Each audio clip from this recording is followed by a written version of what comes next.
Are live. Yes, we are. Yes, we are. Hey, Okay. you doing the intro? I'm doing the intro. Who doing the intro? You're already introing it right now. I'm You're introing introing right it now. right now. Welcome to the jungle. Here we Wow. are. Good afternoon. Good afternoon. Good afternoon. I am Hyacinth Henderson. We are back for transitions. It's been so long. What I Yeah. say? Yeah. It's been back from you back. Today's show is transition. You've been out of the town. Tavares is out of town. I think we'll be back. We'll be here next week. We will be here hopefully. But we've been doing a lot of learning, educating, and educating ourselves and just getting new stuff to share with our clients. I'm Robert Henderson Jr., certified financial planner, certified tax coach. Today on transition, I'm joined here with my daughter, Hyacinth Renee Henderson, who's also the co-chairman and CEO or whatever you are. You all that of the Henderson Financial Group. um, and she's not in the office. I'm the only one in the office today. She's holding it down at home. I guess she has a lot of work to do there, and thank God that we can do virtual everything now. We can work from anywhere around the globe and still get things done. So I'm really happy about that. The show must go on. Tyson, you want to tell them a little bit about you? Tell the people who you are. Yeah. Yes, I am Hyacinth Henderson, the co-CEO at the Henderson Financial Group. We are a full-service financial planning and investment advisory firm based in sunny South Florida. However, we have clients all over the world. I absolutely love what I do. I love helping people. I love the creating part. I just enjoy it. Here we are. Here we are today. So Yes. I think that's it. I don't want to get into titles. I said I'm not going to do that no more. Yes. Okay. So today, on Wednesday's show, it's called Transitions because we talk more about the mind, the subconscious mind, the conscious mind, how you feel, and just because you got to get your mind straight in order to have a good financial planning life. Because you got to get your money right. And if you wonder, you need to get your money right, and wonder why do you do the things that you do, and is there a solution, and why are you thinking that way, and who told you that? So that's what we do on transitions on Wednesday. On the weekend, on Saturday, we talk more about products, sales, strategy, financial planning, stocks, bonds, real estate, insurance, wills and trusts. We go through all that. But on Wednesday, we deal with the mind because the mind is prerequisite for you. It's the beginning, and it's prerequisite of you having a good financial life. And you have to work on it first. It's you got to in order for it to show up in your life, you have to first. It has to come from the inner. And transition deals with the inner part of you, your inner self. You know what I mean? I like that. You like that? I said your inner self. I love it. I love it. Let's add the word consciousness to it as well, because when we think about transitions, we think about the transitioning, the process. When I say the word transitions, I think about a process. I think about movement. I think about change, and changing your mind, changing your level of consciousness, increasing your level of consciousness. And as you said, you got to have that conscious part right, that mindset part, before we get into the money part. Because as I was just talking to the gentleman who's here doing some stuff in my home from you, young kid, really great guy. We've been having great conversations all day, which is kind of why I'm still in my car line attire with the hat and everything. I didn't switch over to work from home attire. But we were talking about the fact that if you just focus on money, you are behind the eight ball. You are Right. literally behind the eight ball, especially in this changing environment that we are in right now, where money, as we know it, is literally changing as we enter the world. And we in the world, but as it starts taking hold and more adaptation is happening of digital currencies, Right. like Right. digital money. I listen. All I need now to pay for something is my phone. Like I don't even need the card. So if you're only focused on money as you know it, and not the value, and not your mindset and your consciousness, you'll be behind the eight ball. So on Wednesdays, you're right, Mr. Henderson. We go a little bit deeper. I like to get deep, y'all. I don't like to play in the kiddie pool. We in the ocean. We're not even in 6 feet on transitions. We in the ocean, right, Mr. Henderson? Yeah. Yes, we are. Yes, we are, daughter. Yes, we are. So today, I want to talk about the importance of, and there's a big difference between being independent and interdependent. And I really want to talk about that because, a lot of people always think about me, myself, and I, me, myself, and I, me, me. You can never, and let me go on record by saying this, any of us, none of us, You can never reach your highest highs alone by yourself, me, myself, and I. You can never reach zenith. That's the highest point that you want to go. You can never. We all need each other. There's nobody who's independently wealthy. Okay. There's nobody on the planet who's independently wealthy. It appears like that, but that's so far from the truth. In order to really get to the top, really get some traction and go where you want to, you need other people's. And that's called interdependent. Now, you don't need to be the only one that got some sense and the rest of them don't. No, you need other people that have sense along with your sense. And then you become a team, you become a force to be reckoned with.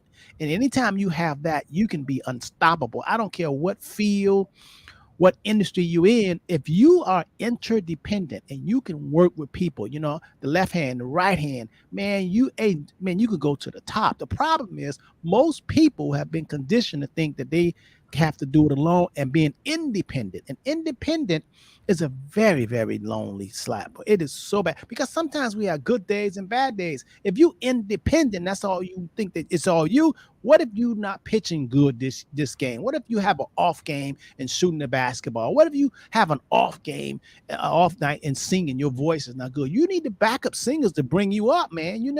Interdependent is so valuable that a lot of times we miss it. What do you think, daughter? I love it. And I, as you were speaking, I was thinking about the purpose of life.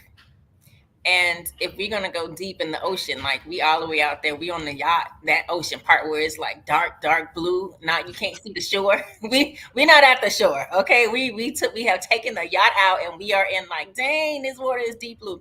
So let's go there. Our human existence is about working together. We are one. So for those of you who are listening, do yourselves a favor and look up the law of one in your downtime. Look up the law of one.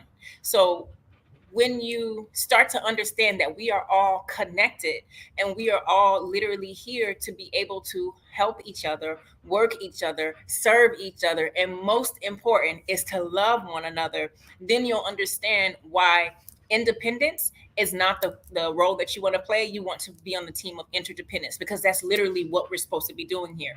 And when you think about independence and interdependence, having a level or playing in the ocean or the side of the field where you're like, okay, we're all one, we're going to work together.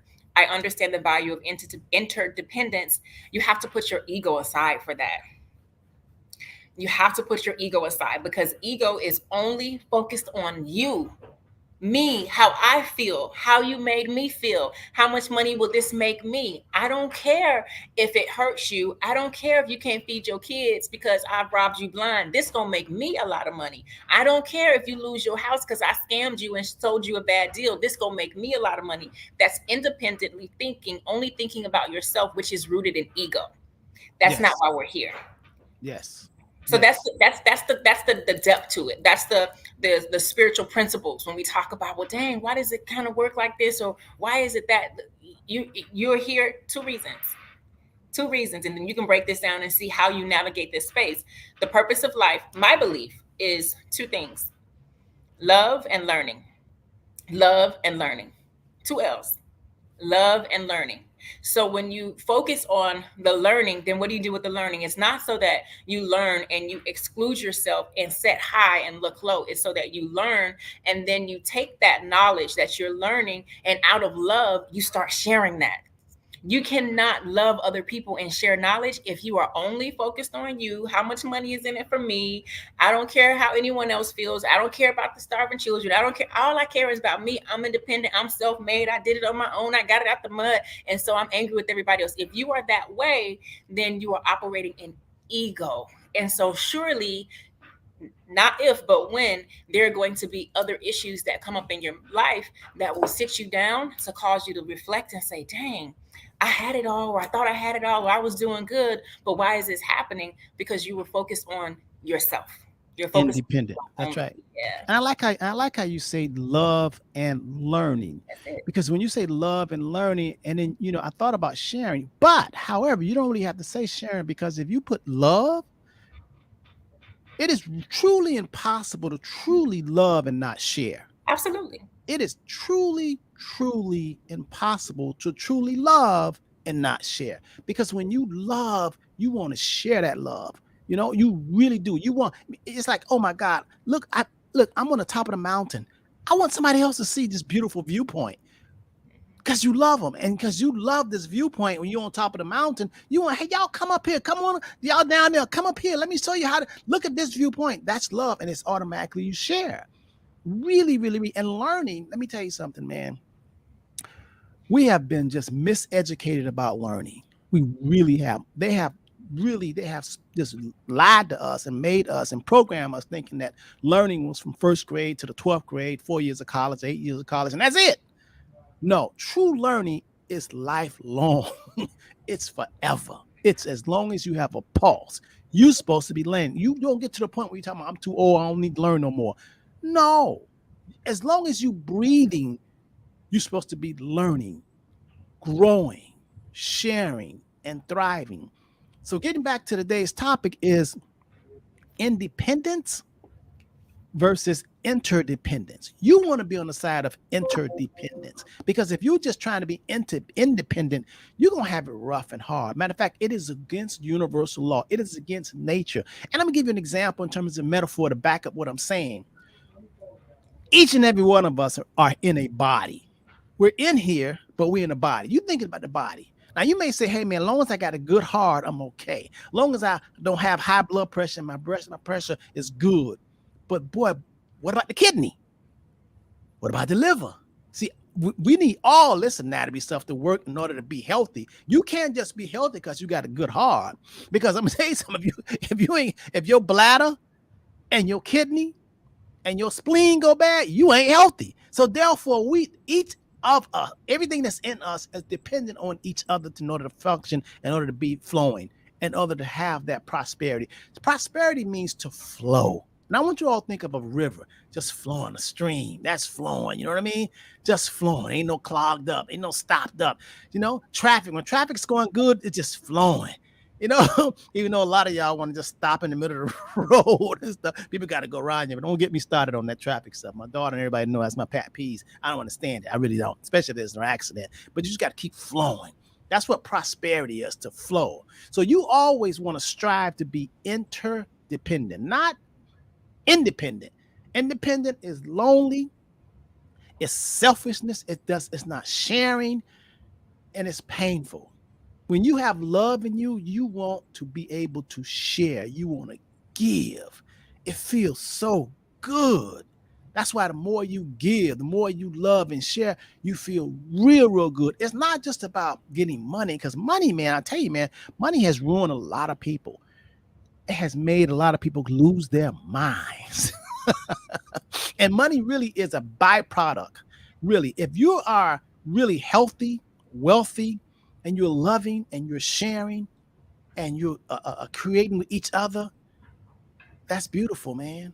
You That's need some beautiful. money. You need some money while you're doing that too. Well, if you're doing the In right that thing, then situation. it automatically produce more currency. When we talk about money, we talk about just a medium of exchange. It could be rocks, it could be crypto, whatever. It's just trading value. I need think about really when you really think about in terms of medium of exchange, money, whether it's rocks or if it's cryptocurrency or it's gold or diamonds or whatever, anything, furs, whatever it is, there's, if you think about it, it's still sharing. I have something that you need. You need something that I have, and I'm going to swap with you. That's still sharing. And the more you share and help other people get what they want, the more prosperous you become. Isn't that something? Isn't that Yeah. amazing how that works? Very, very, very interesting. I want to go back quickly to learning versus formal education because I love that you brought to the conversation. You said a lot of people think that learning is just from first grade to grade 12, and they're confusing formal education, a classroom setting, with learning. I want the audience to think about the idea that you learn something every single day in every interaction that you have. There's always an opportunity for you to be learning, right?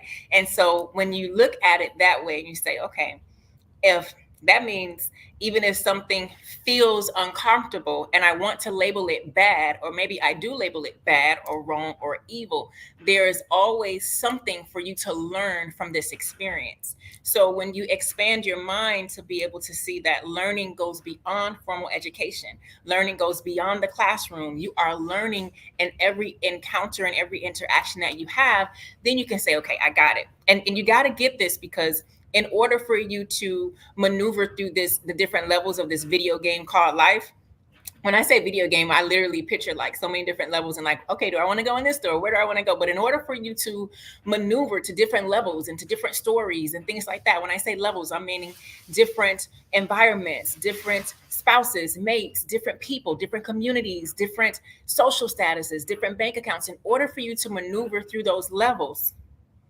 as you're playing this video game called life, when you are in a room and you're like, okay, I've been in this room on this level for, let's say, a year, right? And I've been in this environment and I've decided that I want to leave this level and go to a different environment. Let me say that in a different way. I decided that now I want to be married. I decided that now I want to be wealthy. I decided that now I want to start my own business. You're deciding to leave the classroom that you're in now. You're saying, I'm going to leave that level. Before you leave that level, get your grip, get your backpack with all the lessons, all the notes and everything that you have taken while you were in on that level, while you were in that environment. If you do not, if you leave that classroom and say, you know what, I'm sick of this, I'm tired of being broke, I'm ready to be a six-figure chick, right? And you attempt to leave that classroom without learning, without the learned materials, without everything that you've learned, it won't be long before you come back to that level. So when you think about learning, I want you to think about it in that way. And then the loving part, when you talk about interdependence, you have to understand that love is not a word. Love is not limited to a word. Love is a way of being. It's action too. Yes, action, It's action and a way of being. expression. Yes, It's action, exactly. expression. It's a Yeah. being. It's your beingness. So you cannot say, or let me not say you cannot. You saying I love you, but your beingness, your expression shows that don't feel very. That don't really feel like you love. You saying you love me, but you keep beating me over the head. You saying Yeah. you love Yeah. me, but you keep sleeping out all night. You saying you love me, but you only making decisions that benefit you. You're not thinking about the whole, the interdependentness, the connectedness of it. You're not thinking about your actions and your decisions. It don't sound like you love me, independence. It sounds like you only love you, independence. But here's the key: you really don't even love yourself, You know, because you make me think about a song called "It Takes Two to Love," and love don't. The word love don't love nobody. You ever yeah, heard the song? It takes two to that's love, before I was and born. that was before you was born. Yeah, Oh man, you gotta go. It takes two to love, but love don't love nobody. In other words, the word right. love don't love nobody. But here's the thing: a lot of times when we want to say, "Oh, you only love yourself," it's not really them loving themselves. It's really them being selfish and being an ego. Because if you loved yourself, you will want better for yourself. I know I'm all the way. I don't took the No, yacht further out. no, but what you're saying is that when truly when you love yourself, you pick up on if you really love yourself, you can't really love yourself without feeling love for others because Correct. it's the golden rule. Correct. Because if you love yourself and you know how it feels to feel good, then that love is so contagious that you what you want for yourself, you want for the next You man. want for others. Absolutely. And that's scriptures. You know, it's universal law. When you really love, you love yourself, but what you want for yourself, you want for the next man.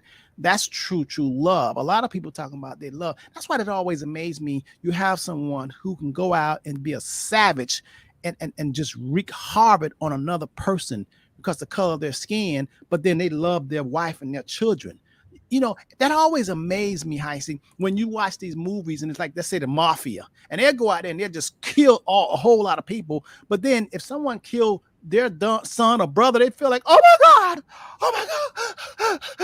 I'm like, well, you kill people all the time. You don't feel like they feeling like, so that's why you're right. It's selfishness. It's not true love. It's just selfishness. Because true love, man, I'm not gonna hit you in the head with a hammer because I don't want nobody to hit me in the head with a hammer. So why would I want that of you if I don't want it of me? That's the golden rule. Yeah. And in order to be interdependent, then what you want for yourself, you want for your fellow man. You really do. It goes hand in hand. You can't fake it, although a lot of people are faking it. Now, to pick up on what you were saying also in terms of this education that I started saying from the first grade to the 12th grade, and some people think because they go from 12th grade and go 4 years of college or 8 years of college, 10 years of college, they're truly educated. But like you said, that's academics. And that's man-made education. That's not, you could be an educated fool, and a lot of us have come across them, right? Oh yeah. Oh you yeah. know, you know everything, but you don't know nothing. Mm-mm. There's no feeling. There's no substance. There's no spirit there. It's only the letter of the law, and there's a difference between the letter of the law and the spirit of the law. This guy named Jesus came for the spirit of the law, not the letter of the law. Letter of the law is just okay. This is this going out of the square. You can't go out of the square. You confined in this. You got to do this. You can't look here. You can't look here. You got to be programmed and do that.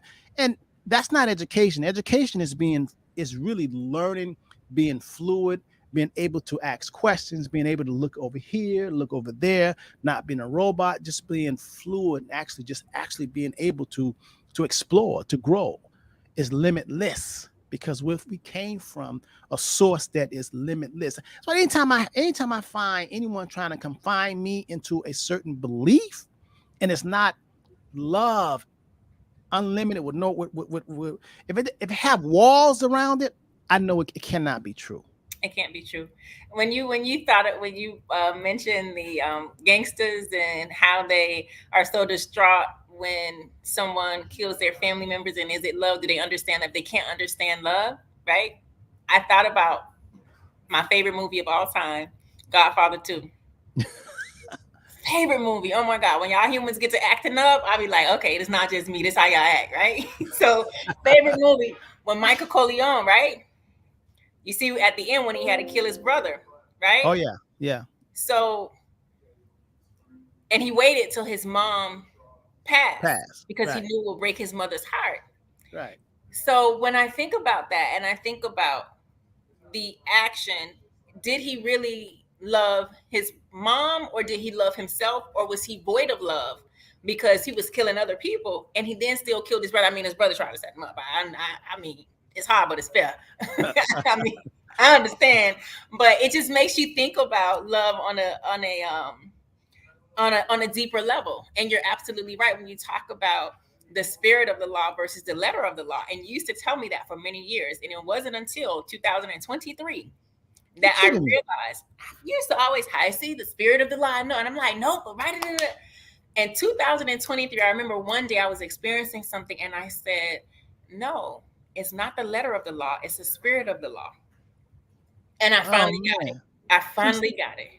wow. That makes me feel so good. Nah, oh man, I know that light will come on one day with that. And you said you just got in 2003 this year. 23. Yeah, Oh, that's absolutely. pretty good. Because y'all, all my children have heard me over and over. Y'all, Miss Dupree, y'all, oh my God, my children have heard me talking the way I talk since they were born. Absolutely. They, Absolutely. they, they really have. I knew that when I was really young, a teen. Matter of fact, I was talking with Neil Muhammad. He was asking me when did I get this insight, and I said it has to be a gift from God because I didn't make myself.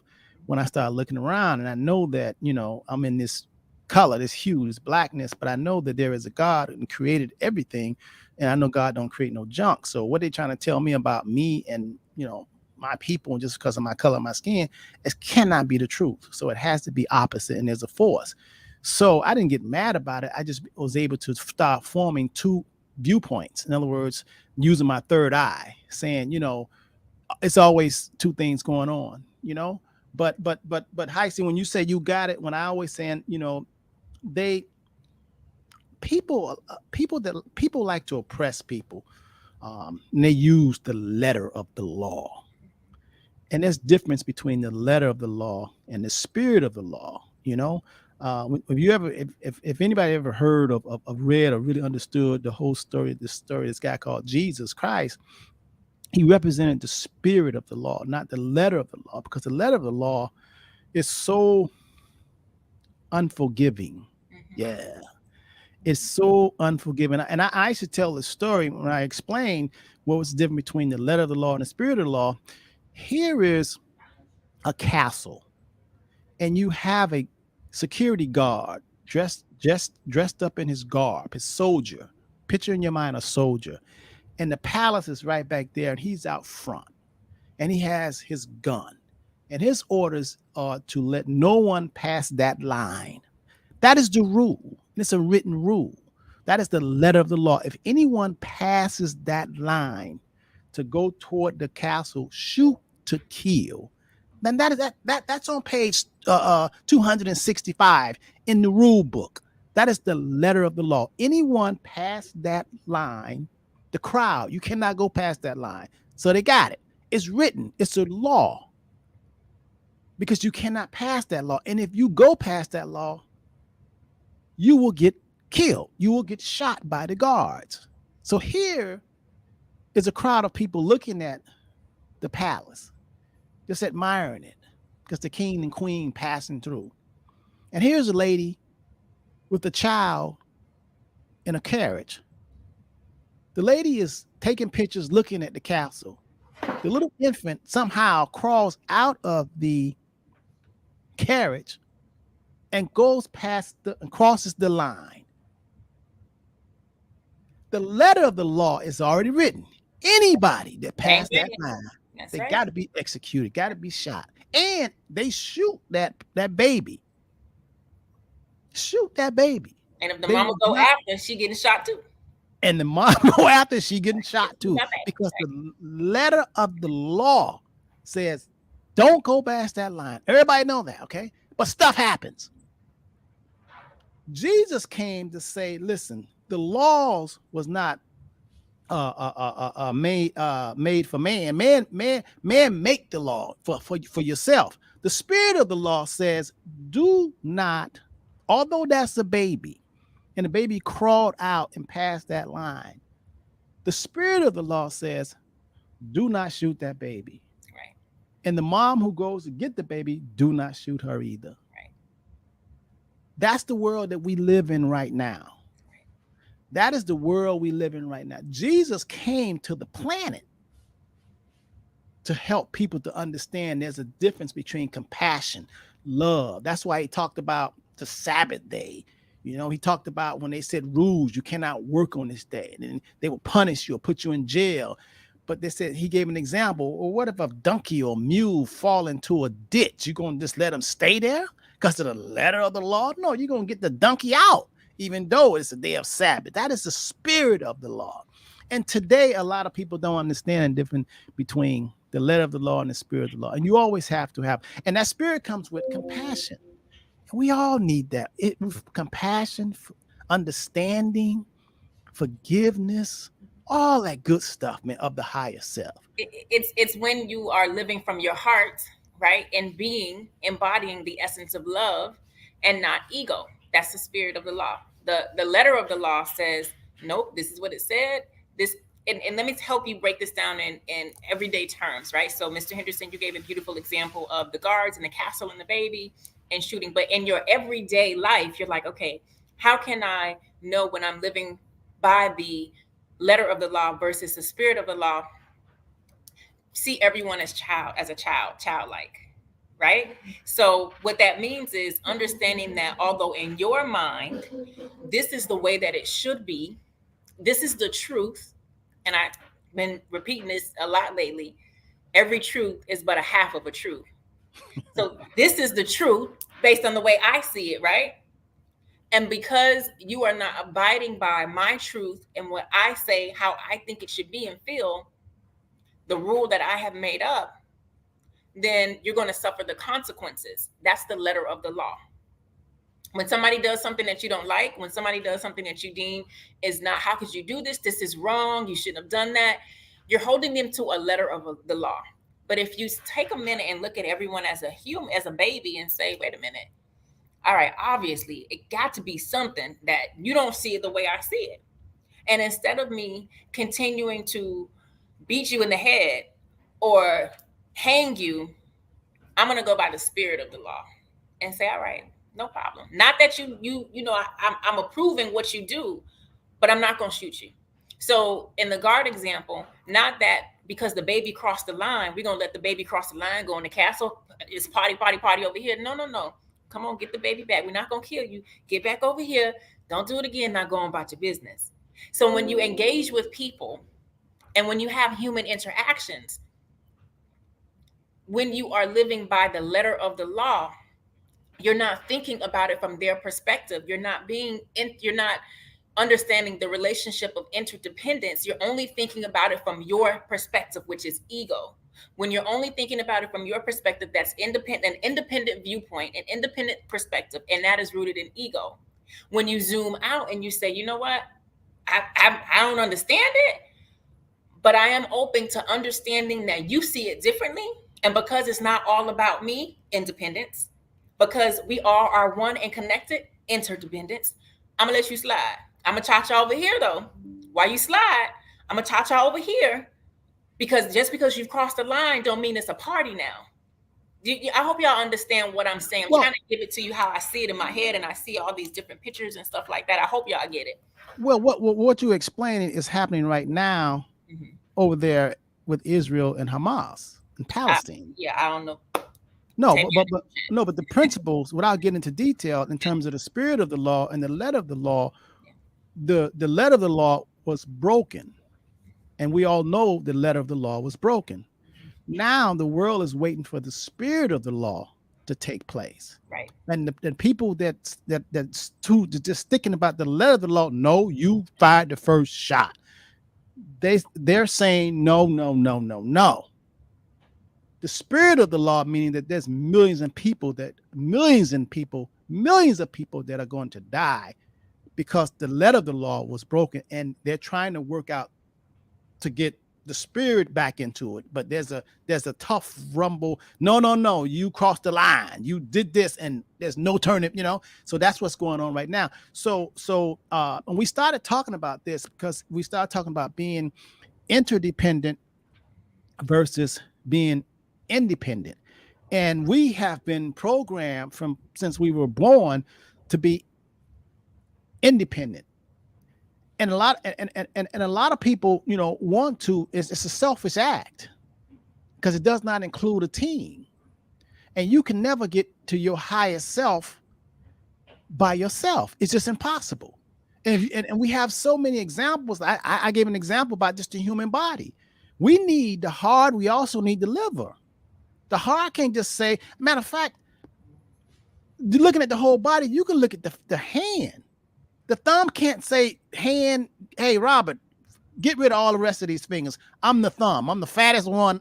I'm the thumb. No, I need this one too. And remember, and you think about this one. If each of us look at our fingers, our hand, you got the longest tall one right here. It can't brag that it's better than the thumb or the pinky, because to throw a baseball or to make a fist, we want them all, and they all different shapes and size. That's called interdependent. My hand, your hand is interdependent. It's not independent. You don't have, thank God, the creator of the heavens and the earth didn't make us all with one little walking around. That'd have been independent. You know what I mean? Guess what? We would say that was normal too, right? If everybody was like that, we just say this it's normal. Yeah. We And would then if say, somebody descended upon us on our planet with 5 fingers, we say, you wrong. Why you got all these fingers? Why the doctor didn't cut them other 4 fingers off when you were born, right? yes. It's so funny. But there's a use for it. So when you think about, that's why you always, and you when a lot of times the problem comes in, you want to be interdependent, but you can't get a good team. In other words, you're all 5 of your fingers are not one finger going this way, one going that way. Or if you have 2 legs, one going that way, one going that way, you have to be able to coordinate and have them say, listen, we going right or we going here. And then everybody coordinate. When you can do that, that's beautiful. That's what they call being in harmony. And you want to be in harmony. I love that word, being in harmony.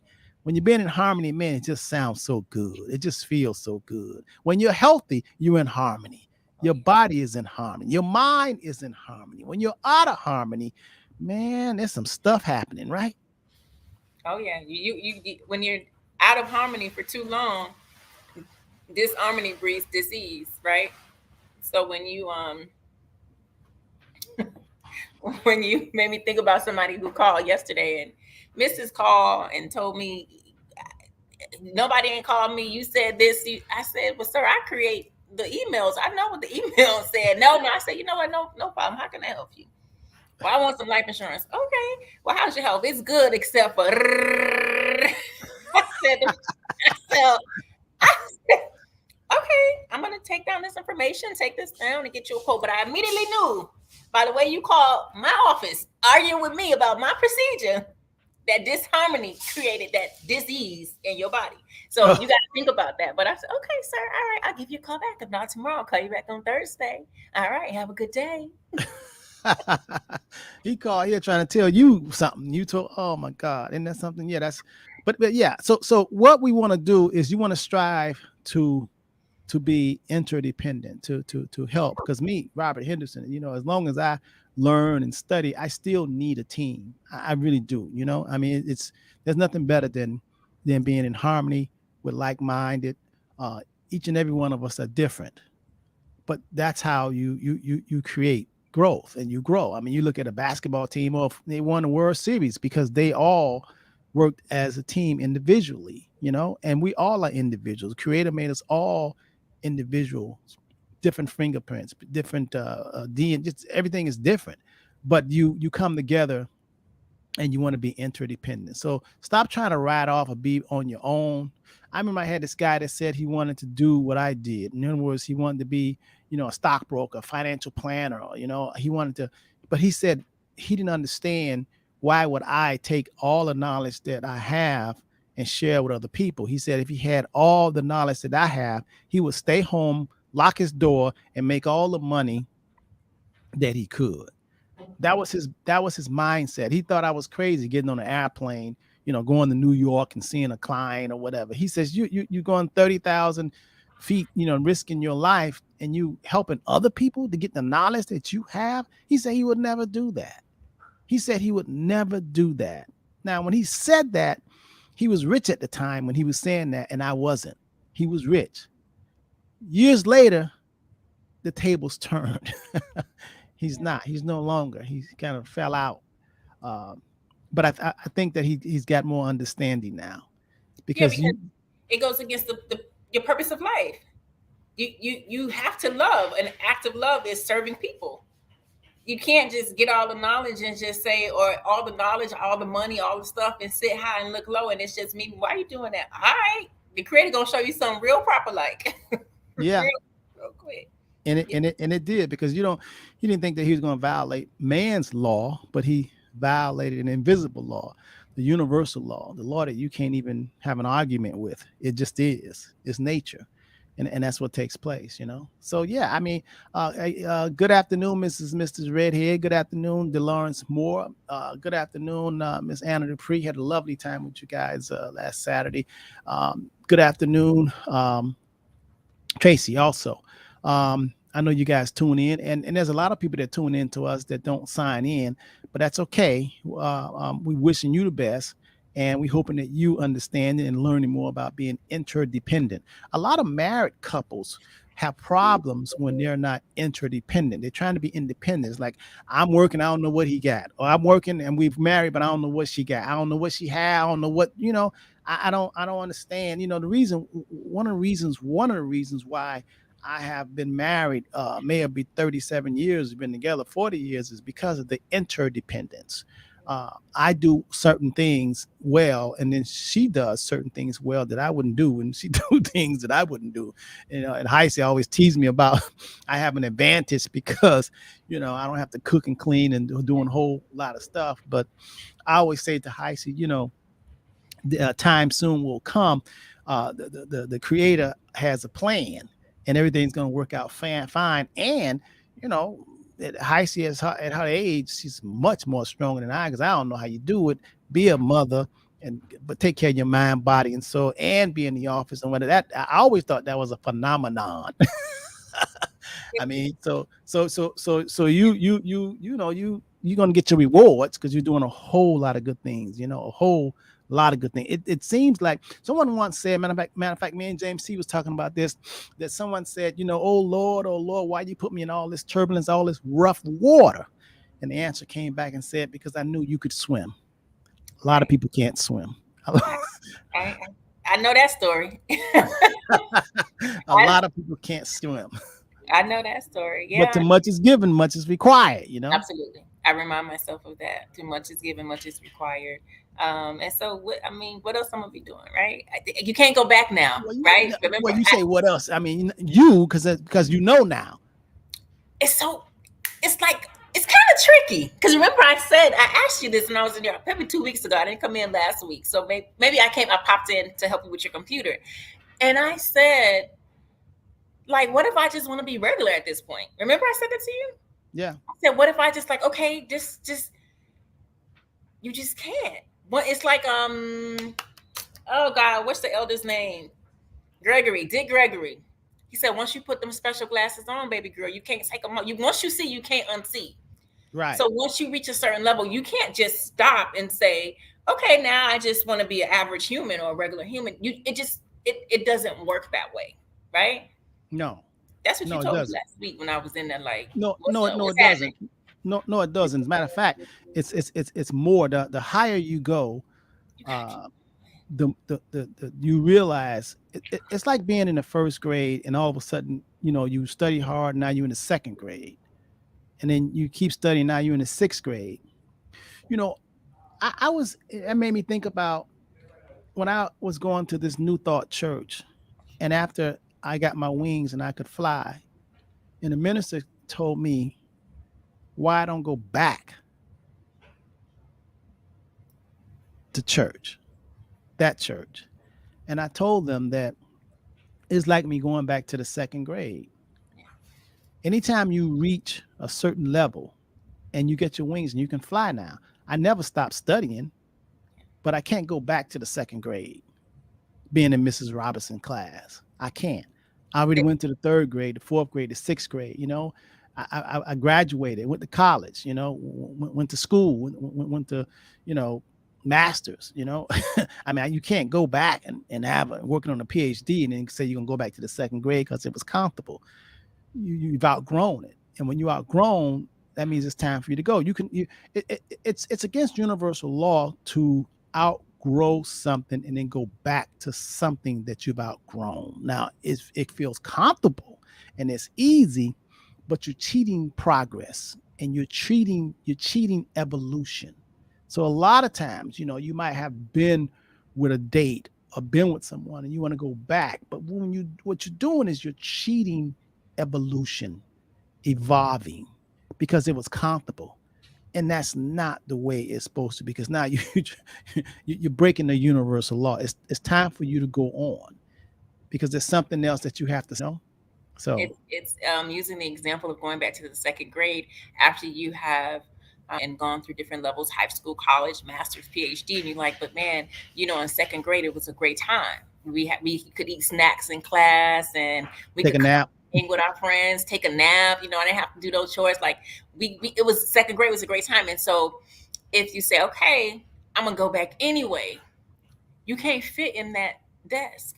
You try to No, sit there, you try to fit. You may be able to get in there depending on how much gluten you eat. You might be able to squeeze in that desk, but you're going to be uncomfortable. So what once was comfortable will soon become uncomfortable because you have grown past that. And now you put yourself back in a level of sitting back in that uncomfortable space and stunting your growth and your continual process of evolution because you want to go back to something so comfortable. It's like you said, when you get your wings, when you learn how to fly, at first you want to fly.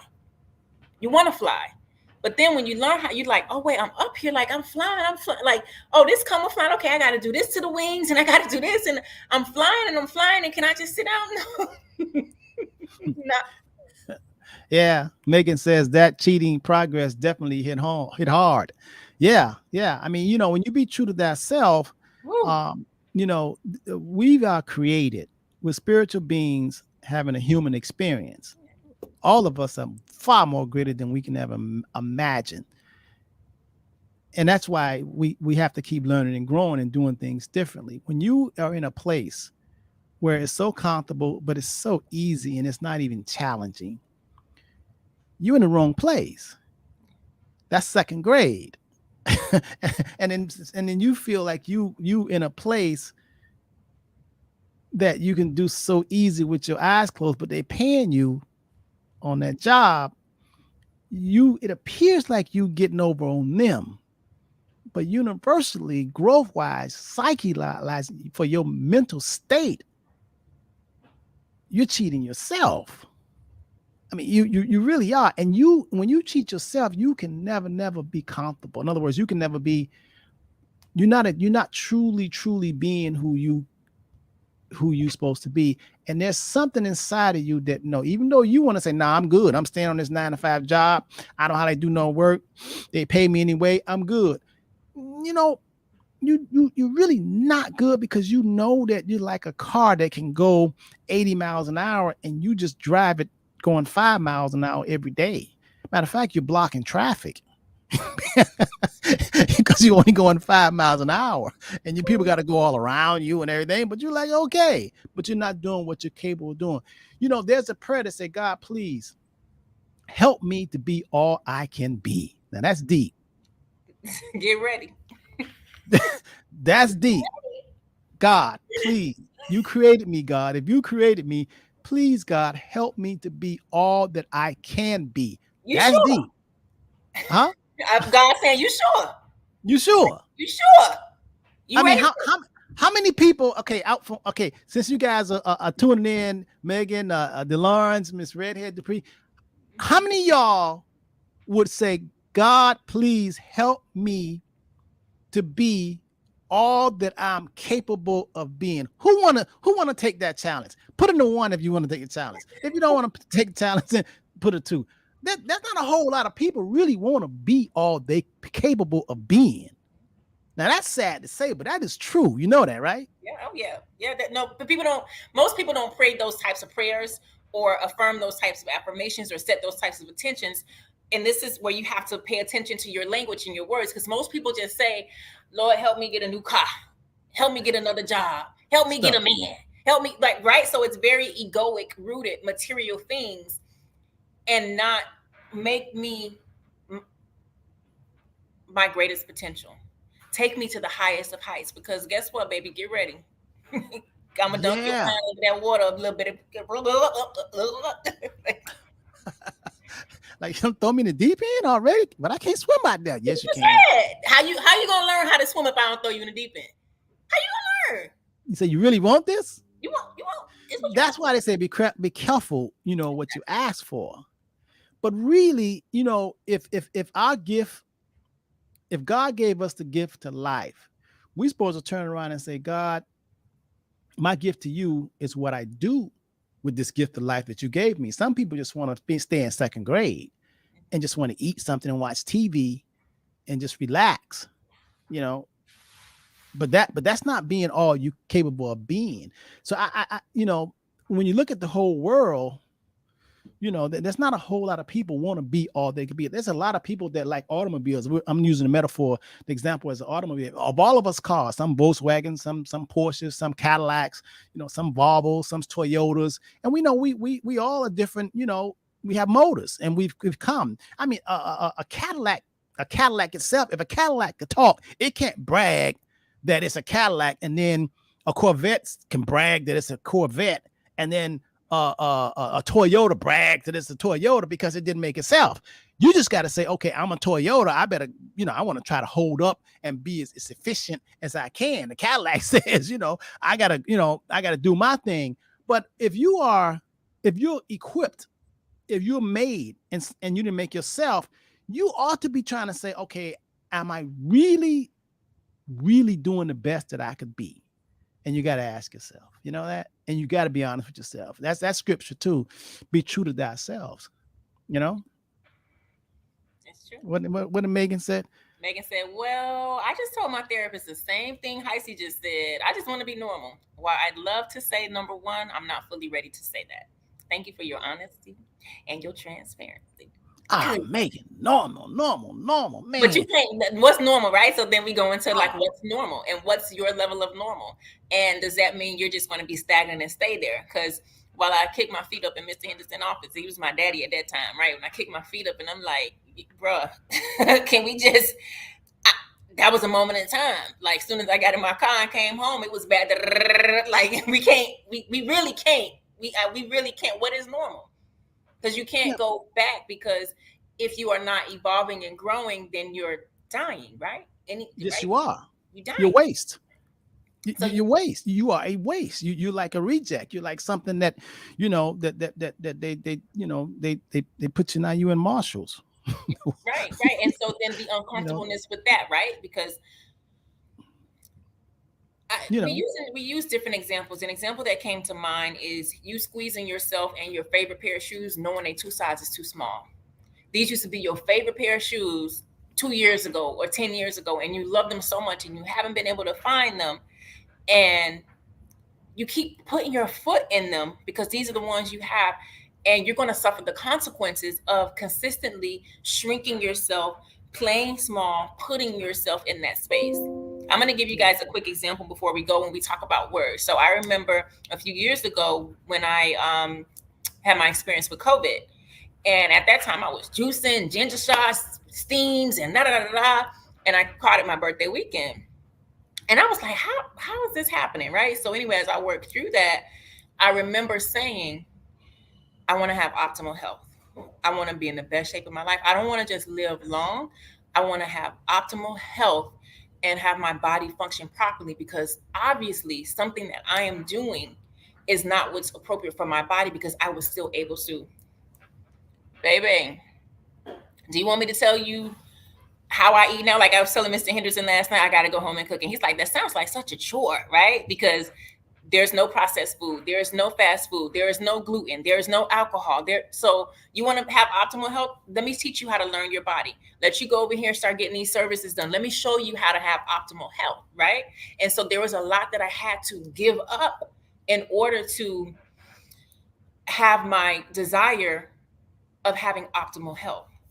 And when I look back and I remember as I was going through, different, processes and learning my body and things like that, when you grow up on the sad diet, standard American diet, where you eat regular food like substances, and you think that that's food, it's a certain mental component associated with that, right? So, and there are certain memories associated with that. So when you go through the process of changing the way you relate to food and changing the way you fuel your body so that you can have optimal health, there's an emotional component and emotional processing that comes along with it, which is why it's so difficult for most people to do it, which is why we have a lot of overweight people and a lot of people who eat food and afterwards their body feels bad.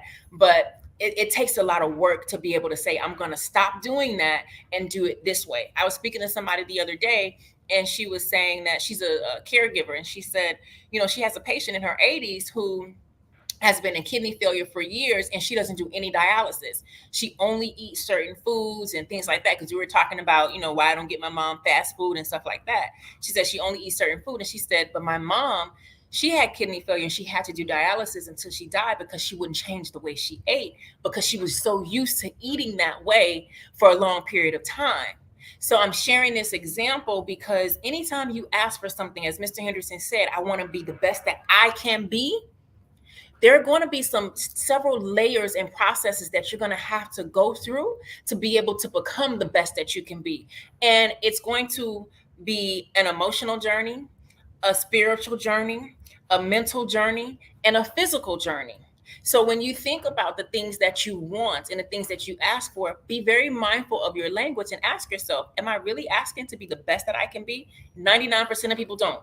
You just Because ask it's for trade offs. Because it always comes with trade offs. absolutely. And now they're trade-offs. But when you ask, especially depending on the calling that's on your life, you know who you are. If you got a certain calling on your life, you know that your words, that them things manifest like that. You can ask for it, and your special order cook is waiting by the door. Your special order cook ain't on vacation. What I'm saying is you can ask and immediately changes start happening in your life. You start getting downloads and you're tapped in to make these changes. Some people ask and they be asking for 20 years because they special order cook. I don't know where they at. Yeah, it's something magical when you ask, seek, and knock. It's like the invisible God, the universe is just they're waiting for you to say, okay, they get it, she get it. Let me put this person in their lives. When it comes to the name of our topic today was uh, being the value of being interdependent versus being independent. Independent ain't it. You want to be interdependent. That's why we're here, the Henderson Financial Group, to be a part of your interdependence. That's you, and then there's us. Okay, and then there's many, and we have a whole lot of us. And you know, from from the attorneys, from the wills and trusts to the insurance, we have a lot of partners. So we know we can't do what we need to do by ourselves. We can't lean on our own understanding, so we get other people involved. And you, the problem that each individually have, if you're not really being all you could be, is because you're trying to do it all yourself. So you got to become interdependent.